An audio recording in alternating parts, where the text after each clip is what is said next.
এই কর্মসূচিগুলো বাস্তবায়ন করবেন। আগামীকাল 5ই আগস্ট সারা দেশে শহীদ স্মরণে শহীদ হওয়া স্থানসমূহে শহীদ স্মৃতি ফলক উন্মোচন করা হবে। 11টায় শাহবাগে শ্রমিক সমাবেশ হবে কেন্দ্রীয়ভাবে, 5টায় নারী সমাবেশ হবে শহীদ মিনারে। সারা দেশে বিক্ষোভ ও গণ অবস্থান চলমান থাকবে।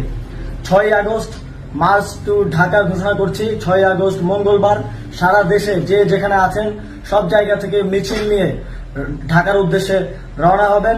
সারা দেশের ছাত্র নাগরিক শ্রমিকদের ঢাকায় আসার আহ্বান জানাচ্ছি। সকল এলাকায়, পাড়ায়, গ্রামে, উপজেলায়, জেলায় ছাত্রদের নেতৃত্বে সংগ্রাম কমিটি গঠন করুন।